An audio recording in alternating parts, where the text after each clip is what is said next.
I'm Corbett Wall with DV Auction, here with your feeder flash for Tuesday, March the 20th.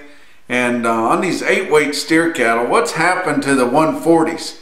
They were trading up in the 150s on your high sales and in a lot of places around your load lot type cattle on your 8-weight steers and win right at the flat 8. And then suddenly they're in the 130s for the most part. And I know our real-time index has been floating in the 140s, but that was kind of a conglomeration of those $150+ load lots and best strings of 8-weight steers, and then some smaller deals, some small bunches and singles selling down. But I tell you what, guys, it's hard to sell any 8-weight cattle up in the 140s anymore. They're mostly all in the 130s now. But we'll talk about that a little bit more. Look at the board on Monday. June live cattle futures down $1.60, and it seems like they're just down every day now. The funds are on the short side, and they're going to ride it down a good ways. But June live cattle ended the day on Monday at 110.15. That's not very far away, guys. April spot live cattle down $1.02, settling at 120.22, and our cash market is 128, and we're here in the latter stages of March. April feeder cattle down $2 even at 138.20. Your March spot feeder cattle futures down $1.52 at 138.45. Weighted average on last week's fat cattle trade on a nice movement of 104,700 head. We did have another decent trade on Friday. There was measurable trade every day but Monday, and there was a little bit of trade on Monday last week. Don't think we saw any measurable trade this Monday, but a week ago we did see, and a good healthy market there. Would have liked to see more gains, but I don't think everybody is aware of how much ground we did gain. Your weighted average on live steers in the 5-area feeding region was 127.91. That is 128, guys, and that was compared to the weighted average of the previous week. It was up over $1.12.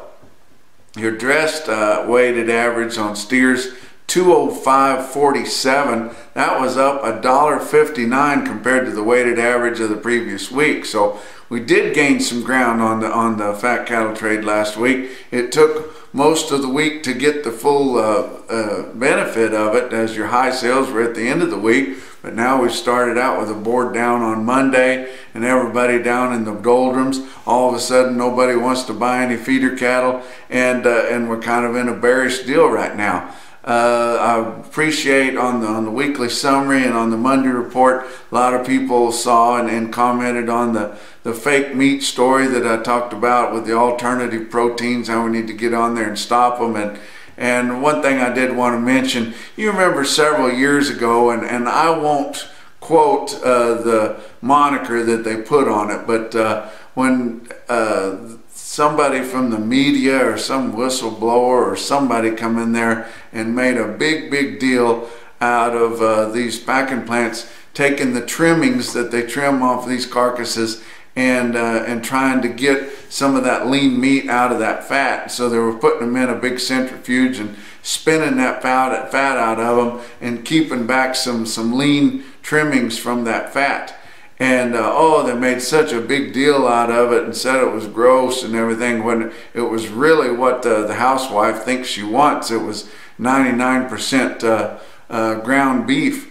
But actually, you look at this crap that they've got now, this fake meat, which if you look at a picture of it, it looks like a brown blob of something, and they're trying to make it have some kind of a resemblance of a hamburger, but it does not look like a hamburger. And they want to call it meat and they want to call it beef, and we've got to stop that, guys, and just do whatever you can. Go on there and make a public comment. When you see it on social media, share it. Make sure everybody knows what it is and that we're not going to stand for it.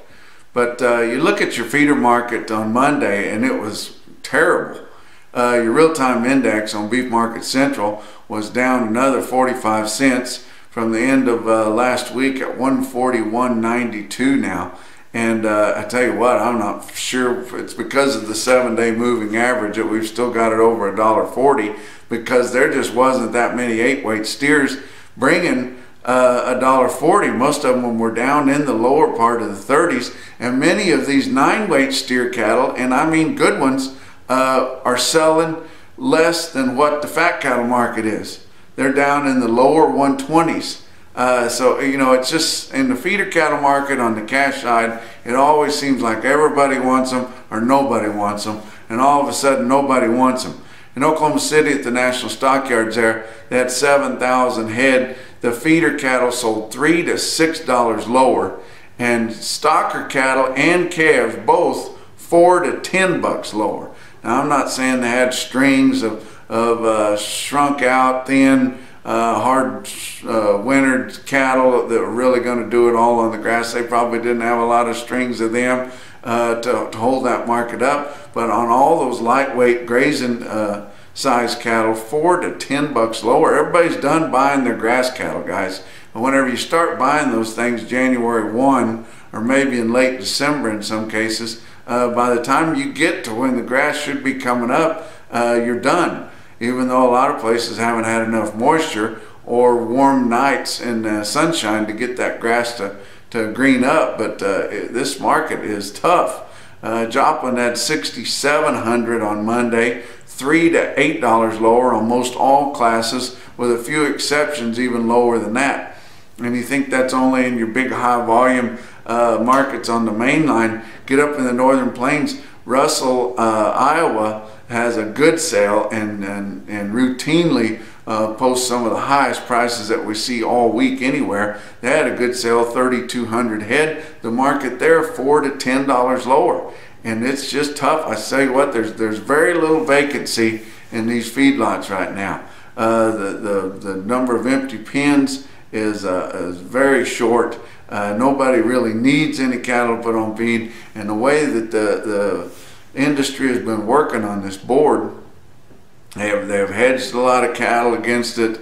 Now our people that get on there and play with the board, they're on the downside of it. But we've lost a lot of traction on this board on both feeders and fats, and it's hard to get on there and find something that'll hedge and work. And we've just really lost a lot of ground on trying to maintain this feeder cattle market. Luckily, we're getting to the point where we're about out of them. Receipts are really going to tail off here now. Most everybody's gotten rid of their bigger feeding cattle. There's very few calves left on the market. If you've got any really good stocker cattle, it's your own fault, because there was plenty of opportunities to sell those when things were really good. And it's just getting where we're dropping off a little bit. Now, I will say, when we get into the green grass, when up in the Midwest and places it really starts popping out green, you're going to have some weekend warriors come in there, your town people that's got a little patch to turn out on, and some of these lightweight cattle will get crazy again, and they won't be near as particular on kind or quality because they're not really sure what they want. They just want something that they can put some weight on, and those lighter cattle will get crazy again. You may not be able to sell pot loads of them, but you can sell ringfuls and gooseneck fulls. But you look at some individual quotes, and Russell, Iowa, I'm sure not picking on them, one of our favorite sales up there, but I'm just telling you how much this market's off. Up there in central, south central Iowa, 61 head of 565-pound steers, and I'm telling you guys, the cattle up there, they can read and write. Bring 172. That's not a huge price. And it sure pales in comparison to what we saw 6 weeks ago. Joplin Regional Stockyards, pretty good quote on some good cattle. I talked to Rick Huffman there, the market man there, and he and I are good friends. And I said, were these just wrung out stocker type cattle? And he says, no, they're just really good feeder cattle. And he said they did have a good way up to them, but they were black. They had a good reputation. They were top quality. And it's just an honest, fair quote on them. But 110 head of steers, feeding steers, weighed 720 pounds at 158.85. That's your feeder flash for Tuesday.